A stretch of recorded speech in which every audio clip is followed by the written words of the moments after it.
Hello students, good morning all of you. Welcome to MR classes. Today we are discuss about ionic bond. Ionic bond ବିଷୟରେ ଆମେ ଆଜି ଜାଣିବା। ତାହେଲେ ionic bond କ'ଣ? What is ionic bond? It is the definition of ionic bond. The complete transfer of electrons from one atom to the another atom is called as ionic bond. ତାହେଲେ ionic bond definition ଆମେ ଓଡ଼ିଆରେ ବୁଝିବା।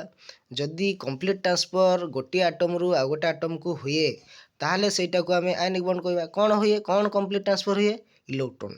ଯଦି complete transfer electrons ଗୋଟିଏ ଆଟମ୍ରୁ ଆଉ ଗୋଟେ ଆଟମ୍କୁ ହୁଏ ତାହେଲେ ଆମେ ତାକୁ ଆୟନିକ ବଣ୍ଡ ବୋଲି କହିବା। ଠିକ୍ ଅଛି। ତାହେଲେ ଆମେ ତାର ଜେନେରାଲ ଏକ୍ଜାମ୍ପଲ୍ ଏବେ ଆମେ କ'ଣ ଜାଣିବା? ଏକ୍ଜାମ୍ପଲ୍ ଅଫ୍ ଆୟନିକ ବଣ୍ଡ ଜାଣିବା। ଫାର୍ଷ୍ଟ ଆମେ ଏକ୍ଜାମ୍ପଲ୍ ଅଫ୍ ଆୟନିକ ବଣ୍ଡ ଜାଣିବା। ତାହେଲେ ଆମେ ଫାର୍ଷ୍ଟ ଜେନେରାଲ ଏକ୍ଜାମ୍ପଲ୍ ଦେଇକିନା ଦେଖିବା। ঠিক ଅଛି। ଜେନେରାଲ ଏକ୍ଜାମ୍ପଲ୍ କ'ଣ ଆମେ ଫାର୍ଷ୍ଟ ଜାଣିବା? ଜେନେରାଲ ଏକ୍ଜାମ୍ପଲ୍ ଆମେ ଫାର୍ଷ୍ଟ ନେବା suppose that A and B molecule ବା ଏ ଆଣ୍ଡ ବି କମ୍ପାଉଣ୍ଡ। ଠିକ୍ ଅଛି। ଏ ଆଣ୍ଡ ବି କମ୍ପାଉଣ୍ଡ ନେଲୁ। ତାହେଲେ ଏ ଆଣ୍ଡ ବିରେ ଆମେ ଫାର୍ଷ୍ଟ ଜାଣିବା ଫାର୍ଷ୍ଟ କନସେପ୍ଟ। ଯଦି ଆମର ଆୟନିକ ବଣ୍ଡ ଜାଣିବାର ଅଛି ତାହେଲେ ଆମର ଦୁଇଟି କନସେପ୍ଟ ମନେ ରଖିବାକୁ ପଡ଼ିବ। ଦୁଇଟି କନସେପ୍ଟ କ'ଣ ମନେ ରଖିବାକୁ ପଡ଼ିବ? ଫାର୍ଷ୍ଟ କନସେପ୍ଟ ହେଲା କ'ଣ ପିଲାମାନେ? ଫାର୍ଷ୍ଟ କନସେପ୍ଟ ହେଲା ମେଟାଲ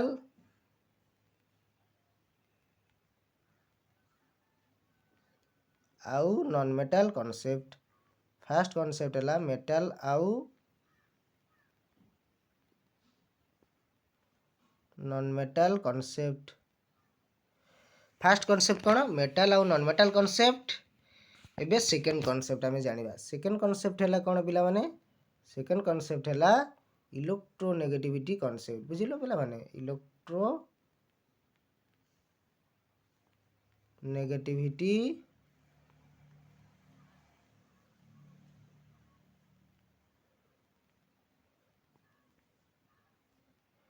ଇଲେକ୍ଟ୍ରୋନେଗେଟିଭିଟି କନସେପ୍ଟ। ସେକେଣ୍ଡ କନସେପ୍ଟ କ'ଣ? ଇଲେକ୍ଟ୍ରୋନେଗେଟିଭିଟି କନସେପ୍ଟ। ବୁଝିଲ ପିଲାମାନେ? ସେକେଣ୍ଡ କନସେପ୍ଟ ହେଲା ଇଲେକ୍ଟ୍ରୋନେଗେଟିଭିଟି କନସେପ୍ଟ। ତାହେଲେ ଏବେ ଫାର୍ଷ୍ଟ କନସେପ୍ଟ ଆମେ ପଢ଼ିବା। ଠିକ୍ ଅଛି ପିଲାମାନେ? ଫାର୍ଷ୍ଟ କନସେପ୍ଟ ହେଲା এবି ମଲିକ୍ୟୁଲ୍ ପାଇଁ ଆମେ ପଢ଼ିବା। ଠିକ୍ ଅଛି। ଫାର୍ଷ୍ଟ କନସେପ୍ଟ এবି ମଲିକ୍ୟୁଲ୍ ହେଡ଼ିଂ ଦିଅ। ତାପରେ ଫାର୍ଷ୍ଟ ଆମେ এবି ମଲିକ୍ୟୁଲ୍ ଜାଣିଛୁ। এবି ଗୋଟେ କମ୍ପାଉଣ୍ଡ ବା ମଲିକ୍ୟୁଲ୍, ତା ମଧ୍ୟରେ ଗୋଟିଏ ବଣ୍ଡ ଅଛି ବୋଲି ଆମେ ଜାଣିଛୁ। ହଁ କି ନା? ଠିକ୍ ଅଛି। ଯେକୌଣସି ଏ ଗୋଟେ ଆଟମ୍ ବି ଗୋଟେ ଆଟମ୍, ତା ମଧ୍ୟରେ ଗୋଟେ ବଣ୍ଡ ଥିବ ନିହାତି ଆମେ ଜାଣିଛୁ। ତାହେଲେ ସେଇ ବଣ୍ଡ ଆମେ ଏଇଟାକୁ ଜାଣିବା ମେଟାଲ ଆଉ ଏଇଟା ନନ୍ ମେଟାଲ। ହଁ କି ନା? ସପୋଜ୍ ଦ୍ୟାଟ୍ ଏଇଟା ମେଟାଲ ଆଉ ଏଇଟା ନନ୍ ମେଟାଲ। ତାହେଲେ এবି ମଧ୍ୟରେ ଯେଉଁ ବଣ୍ଡଟା ରହିଲା, ଆମର ଜାଣିଛ ତ ମେଟାଲ ସବୁବେଳେ କ'ଣ ହୁଏ? ମେଟାଲରୁ ସବୁବେଳେ ଇଲେକ୍ଟ୍ରନ୍ ଲସ୍ ହୁଏ। ଆଉ ନନ୍ ମେଟାଲ କ'ଣ? ଇଲେକ୍ଟ୍ରନ୍ ଗେନ୍ କରେ। ବୁଝିପାରିଲ? ନନ୍ ମେଟାଲ କ'ଣ କରେ? ଇଲେକ୍ଟ୍ରନ୍ ସବୁବେଳେ ଗେନ୍ କରେ। ତାହେଲେ ନନ୍ ମେଟାଲ ଯଦି ଇଲେକ୍ଟ୍ରନ୍ ଗେନ୍ କରୁଛି ତାହେଲେ ଏଇ ବଣ୍ଡ ଆମର ଭାଙ୍ଗିକିନା ଇଲେକ୍ଟ୍ରନ୍ ନନ୍ ମେଟାଲକୁ ଆସିବ। ତାହେଲେ ନନ୍ ମେଟାଲ ଯଦି ଇଲେକ୍ଟ୍ରନ୍ ଗେନ୍ କରୁଛି ତାହେଲେ ଇଟ୍ ଇଜ୍ ଦ କ'ଣ? Negative charge. ଠିକ୍ ଅଛି। ଯିଏ ଇଲେକ୍ଟ୍ରନ୍ ଗେନ୍ କରେ ତା ପାଖରେ କ'ଣ? Negative charge. ବୁଝିପାରିଲ? ଯିଏ ଇଲେକ୍ଟ୍ରନ୍ ଲସ୍ କରେ ତା ପାଖରେ ପଜିଟିଭ୍ ଚାର୍ଜ। ହେଲା? ଆଉ metal is the loss of electrons. ହେଲା? ଯିଏ ହରେଇଲା ସେ ହେଲା ପଜିଟିଭ୍ ଚାର୍ଜ। ତାହେଲେ ମେଟାଲରୁ ଅକ୍ସିଡାଇଜ୍ ହେଉଛି। ଯିଏ ଅକ୍ସିଡାଇଜ୍ ହେଲା ମେଟାଲରୁ ଅକ୍ସିଡାଇଜ୍ ହେଉଛି। ତାହେଲେ ମେଟାଲ ଲସ୍ କରୁଛି। ଅକ୍ସିଡେସନ୍ ମେଟାଲରୁ ଆମର କ'ଣ? ଅକ୍ସିଡେସନ୍ ହେଉଛି। ମେଟାଲରୁ ଅକ୍ସିଡେସନ୍ ହେଲେ it is the loss of electron. ଠିକ୍ ଅଛି। ତାହେଲେ ଆମର ଏଠି ମେଟାଲରୁ ଯେହେତୁ ଇଲେକ୍ଟ୍ରନ୍ ଲସ୍ କଲା ତାହେଲେ ପଜିଟିଭ୍ ଚାର୍ଜ। ଏ ହେଲା କ'ଣ? Negative charge. ଓକେ। ଠିକ୍ ଅଛି। ତାହେଲେ ଏଇଟା ଆମର ମେଟାଲ ନନ୍ ମେଟାଲ କନସେପ୍ଟ ଗଲା। ଠିକ୍ ଅଛି।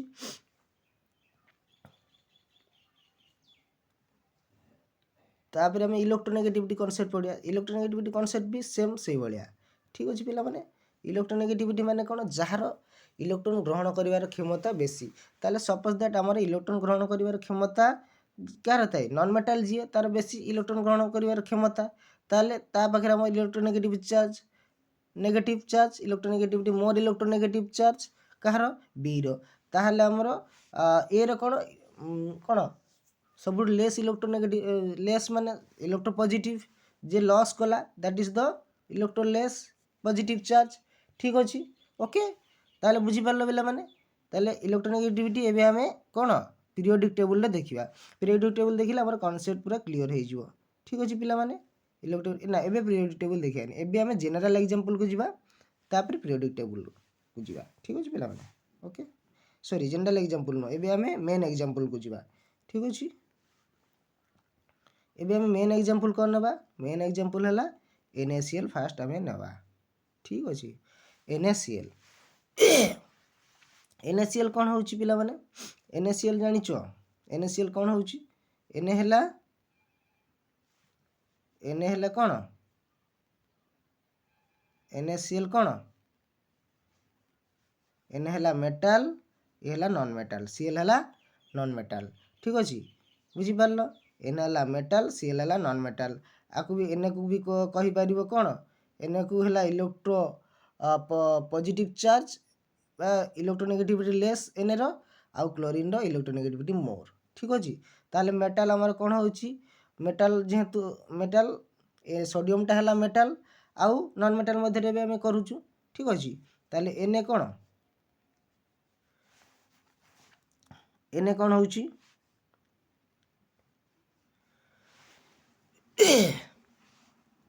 Na ठू आमर इलेक्ट्रोन टा कौन हो गेन करुच्ची क्या क्लोरीन को बुझीगला पिला माने क्लोरीन ताले क्लोरीन पाखे कौन नेगेटिव चार्ज है आउ कौन सोडियम लॉस कला जेहेतु पाखे पॉजिटिव चार्ज सोडियम मेटाल ठीक अच्छे ताले कंप्लीट ट्रांसफर क्या किए है सोडियम रु क्लोरीन को ठीक अच्छे पिला माने ताले एबे आमे जानी याकू आमे कौन करबा याकू आमे किभली भाव में जानिबा एबे सोडियम सोडियम रे हमर कौन सोडियम रे आम कौन अच्छी सोडियम रो एटॉमिक नंबर केते 11 बुझिले पिला माने सोडियम रो एटॉमिक नंबर केते 11 ताले 11 हेले सोडियम रो एटॉमिक नंबर जदी 11 हुए ताहले आमे कौन करछु सोडियम रो एटॉमिक नंबर 11 जदी हुए आमे तारे सोडियम को आमे को रूल रे लिखि परबा सोडियम हैला एठी तो इलेक्ट्रॉनिक कन्फर्मेशन करले बहुत लेंदी हे जिवो जेहेतु आमे ऑक्टेट रूल रे लिखिबा 281 ठीक अच्छे 281 बड़ा हो जाऊँगी 2 सोडियम 11 एटॉमिक नंबर 281 ठीक अच्छे तापर क्लोरीन क्लोरीन जदि 17 होची याकू जदि एटॉमिक नंबर आम लिखा क्लोरीन जदि सॉरी रे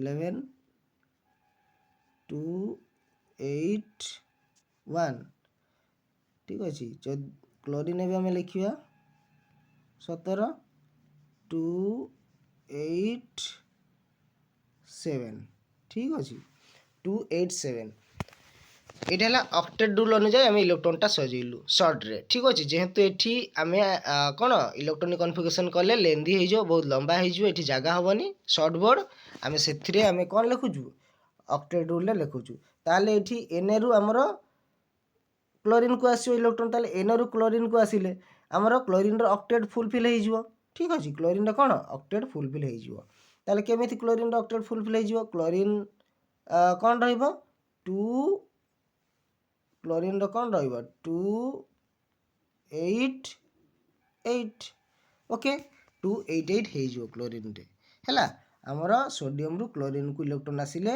क्लोरीन रो 288 हो जिवो ताहले आमर फॉर्मेशन टा कौन हम देख पिला माने मुझे फॉर्मेशन करी NaCl रो फॉर्मेशन करी फॉर्मेशन ऑफ NaCl कौन लिखा हम फॉर्मेशन ऑफ NaCl ठीक अच्छे पिला माने एबे लिखिबा हमें बोर्ड लिखिदवा फॉर्मेशन ऑफ NaCl केमती होची बोर्ड काई बोर्ड लिखिदवा formation of NaCl formation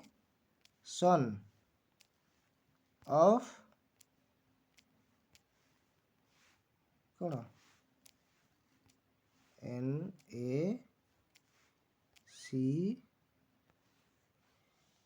NaCl formation of NaCl ठीक अच्छे फॉर्मेशन ऑफ NaCl केमिति होची एबे हमें देखिबा देख पिला माने जदि आमे कौन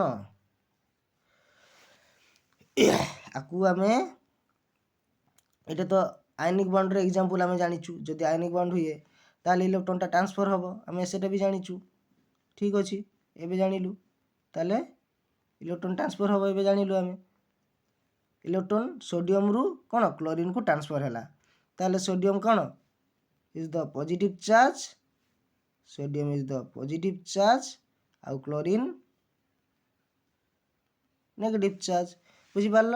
ତାହେଲେ Na ପ୍ଲସ୍ ହେଲା ଆଉ ପ୍ଲସ୍ ଆମର କ୍ଲୋରିନ୍, ଏତିକି ଫର୍ମେସନ୍ ଆମର ହେଲା। ବୁଝିପାରିଲ?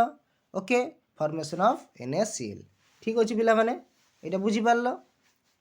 ତାପରେ ଆମେ ଏବେ ପଢ଼ିବା ନେକ୍ସଟ ଏକ୍ଜାମ୍ପଲ୍। ଆହୁରି ଏକ୍ଜାମ୍ପଲ୍ ଅଛି ଆମର ଆୟନିକ ବଣ୍ଡର LiF ଅଛି, NaBr ଅଛି, ଓକେ, CaCl2 ଅଛି। ସବୁ ଏକ୍ଜାମ୍ପଲ୍ ତ ଆମେ ଏଠି ଆଉ ଫର୍ମେସନ୍ କରିପାରିବାନି, ତମେ ନିଜେ ତମ ପାଇଁ ହୋମୱାର୍କ ରହିଲା। ଠିକ୍ ଅଛି ପିଲାମାନେ, ତମର ପାଇଁ ଆଜିର ହୋମୱାର୍କ ରହିଲା ଆମର କ'ଣ ରହିଲା କ'ଣ LiF ହେଲା, ଲିଥିୟମ୍ ଫ୍ଲୋରାଇଡ୍, ତାପରେ ଆମର ସୋଡ଼ିୟମ୍ ବ୍ରୋମାଇଡ୍। ଠିକ୍ ଅଛି ପିଲାମାନେ, ତାପରେ ଆଉ କ'ଣ ଅଛି? ଓକେ, ହୋମୱାର୍କଟା ଆମେ ପରେ କହିଦେବା। ଠିକ୍ ଅଛି, ଆମର ଏଇ ଫର୍ମେସନ୍ ବୁଝିପାରିଲ? ତାହେଲେ ଆମେ ଏବେ ଇଲେକ୍ଟ୍ରୋନେଗେଟିଭରେ ଯିବା, ଆମେ ପିରିୟଡ଼ିକ୍ ଟେବୁଲକୁ ଯିବା। ଠିକ୍ ଅଛି ପିଲାମାନେ, ଏବେ ଆମେ ପିରିୟଡ଼ିକ୍ ଟେବୁଲକୁ ଯିବା। ପିରିୟଡ଼ିକ୍ ଟେବୁଲରେ କ'ଣ ଅଛି ପିଲାମାନେ? ପିରିୟଡ଼ିକ୍ ଟେବୁଲରେ କ'ଣ ଅଛି? ପିରିୟଡ଼ିକ୍ ଟେବୁଲ ଏଇଠି ଅଛି। ପିରିୟଡ଼ିକ୍ ଟେବୁଲରେ ଆମେ ଯିବା।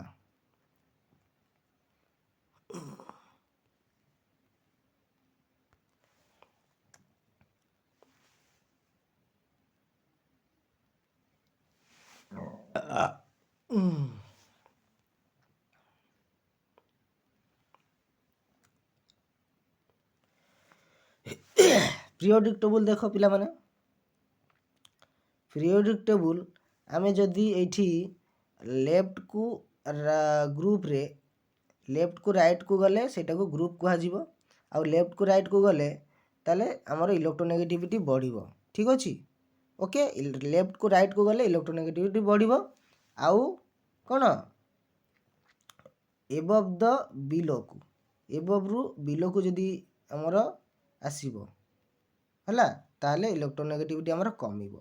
ବୁଝିପାରିଲ ପିଲାମାନେ? ଇଲେକ୍ଟ୍ରୋନେଗେଟିଭିଟି କମିବ। ଯଦି ଆମର ବିଲୋରୁ ଏବଭ୍କୁ ଗଲେ ଇଲେକ୍ଟ୍ରୋନେଗେଟିଭିଟି କ'ଣ ହେବ ପିଲାମାନେ କହିଲ? ବିଲୋରୁ ଏବଭ୍କୁ ଗଲେ ଇଲେକ୍ଟ୍ରୋନେଗେଟିଭିଟି ବଢ଼ିବ। ଠିକ୍ ଅଛି ପିଲାମାନେ, ତାହେଲେ ତୁମେମାନେ ଏବେ ଦେଖ, ମୁଁ କରୁଛି, ତାହେଲେ ଏବେ ଦେଖ ଏଠି ଦେଇଛି ଇନକ୍ରିଜ୍ ଦ ଇଲେକ୍ଟ୍ରୋନେଗେଟିଭିଟି ଆଉ ଡିକ୍ରିଜ୍ ଦ ଇଲେକ୍ଟ୍ରୋନେଗେଟିଭିଟି। ତାହେଲେ ତୁମେମାନେ ଏବେ ଦେଖ ଏଠି ଆମର କ'ଣ ଅଛି ପିଲାମାନେ? ଏଠି ଆମର କ୍ଲୋରିନ୍ ଆଟମ୍। କ୍ଲୋରିନ୍ ଆଟମ୍ କେଉଁଠି ଅଛି ପିଲାମାନେ? ଏଠି ଦେଖ କ୍ଲୋରିନ୍ ଆଟମ୍ ଏଠି ଅଛି। ଓକେ, ତାପରେ ତୁମେମାନେ ଦେଖ ଆମେ ସୋଡ଼ିୟମ୍ ଆଟମ୍ ଏଇଠି ଅଛି।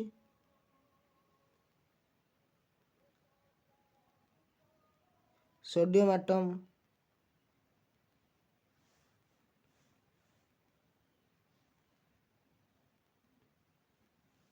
ଦେଖ ପିଲାମାନେ, ସୋଡ଼ିୟମ୍ ଆଟମ୍ ଏଇଠି ଅଛି।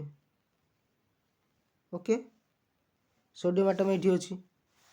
ଓକେ, ସୋଡ଼ିୟମ୍ ଆଟମ୍, ତାହେଲେ ସୋଡ଼ିୟମ୍ ଆଟମ୍ ଆଉ କ୍ଲୋରିନ୍ ଆଟମ୍ ଦେଖ, ଏଠି ଆମେ କ୍ଲୋରିନ୍ ଆଟମ୍ କ'ଣ କରୁଛୁ? ଏବେ ଆମେ କ୍ଲୋରିନ୍ ଆଟମ୍ କ'ଣ କରୁଛୁ ଦେଖ। କ୍ଲୋରିନ୍ ଆଟମ୍ ଯଦି ଆମେ କହିଥିଲୁ ଇଲେକ୍ଟ୍ରୋନେଗେଟିଭିଟି ଲେଫ୍ଟକୁ ରାଇଟ୍ ଗଲେ ଆମର ଇଲେକ୍ଟ୍ରୋନେଗେଟିଭ୍ ବଢ଼ୁଛି, ତାହେଲେ ସବୁଠୁ ଆମର କାହାର ବେଶୀ ଇଲେକ୍ଟ୍ରୋନେଗେଟିଭିଟି? ସବୁଠୁ କାହାର ବେଶୀ ଇଲେକ୍ଟ୍ରୋନେଗେଟିଭିଟି? ଦେଖ ଏଇଠି ଫ୍ଲୋରିନ୍ ଅଛି, ଫ୍ଲୋରିନ୍ର ସବୁଠୁ ବେଶୀ ମୋର୍ ଇଲେକ୍ଟ୍ରୋନେଗେଟିଭିଟି କ'ଣ? ଫ୍ଲୋରିନ୍। ଠିକ୍ ଅଛି, ଫ୍ଲୋରିନ୍ ବେଶୀ ମୋର୍ ଇଲେକ୍ଟ୍ରୋନେଗେଟିଭିଟି ଆଟମ୍। ଓକେ, ସବୁଠୁ ପିରିୟଡ଼ିକ୍ ଟେବୁଲରେ fluorine is the most electronegativity atom, highest electronegative atom. ଠିକ୍ ଅଛି, ତାହେଲେ ଏବେ ଦେଖ ଆମର ତା ତଳକୁ କ୍ଲୋରିନ୍ ଅଛି। ଏ ଯଦି ଲେଫ୍ଟକୁ ରାଇଟ୍କୁ ଯିବା, କ୍ଲୋରିନ୍ ବି ତାର ଇଲେକ୍ଟ୍ରୋନେଗେଟିଭିଟି ଆଟମ୍ ବେଶୀ, କିନ୍ତୁ ଫ୍ଲୋରିନ୍ଠୁ କମ୍। ବୁଝିହେଲା ପିଲାମାନେ? ତାହେଲେ ଆମ ଲେଫ୍ଟରେ ଅଛି ସୋଡ଼ିୟମ୍ର ଦେଖ ଇଲେକ୍ଟ୍ରୋନେଗେଟିଭିଟି ଏବେ କ'ଣ ଅଛି? କମ୍ ଅଛି ହେଲା, କାହାଠୁ? କ୍ଲୋରିନ୍ଠୁ ହେଲା। ସୋଡ଼ିୟମ୍ରୁ କ୍ଲୋରିନ୍କୁ ଗଲେ ତାହେଲେ ସୋଡ଼ିୟମ୍ର କ'ଣ ଇଲେକ୍ଟ୍ରୋନେଗେଟିଭିଟି କମ୍ ହେଲା, ଆଉ କ୍ଲୋରିନ୍ର ଇଲେକ୍ଟ୍ରୋନେଗେଟିଭିଟି ବେଶୀ। ଓକେ, ବୁଝିପାରିଲ? ସୋଡ଼ିୟମ୍ର ଇଲେକ୍ଟ୍ରୋନେଗେଟିଭିଟି କମ୍ ଆଉ କ୍ଲୋରିନ୍ର ବେଶୀ। ଆମେ କହିଥିଲୁ ଲେଫ୍ଟକୁ ରାଇଟ୍କୁ ଗଲେ ଆମର ଇଲେକ୍ଟ୍ରୋନେଗେଟିଭିଟି ବଢ଼ୁଛି ବୋଲି। ତାହେଲେ ଦେଖ ସୋଡ଼ିୟମ୍ର ଇଲେକ୍ଟ୍ରୋନେଗେଟିଭିଟି କମ୍ ହେଉଛି ହେଲା, ସୋଡ଼ିୟମ୍ଠୁ କ୍ଲୋରିନ୍ ବେଶୀ ଇଲେକ୍ଟ୍ରନ୍ ଗ୍ରହଣ କରିବାର କ୍ଷମତା ବେଶୀ, ସୋଡ଼ିୟମ୍ଠୁ କ୍ଲୋରିନ୍ର ବେଶୀ ଇଲେକ୍ଟ୍ରନ୍ ଗ୍ରହଣ କରିବାର କ୍ଷମତା ବେଶୀ।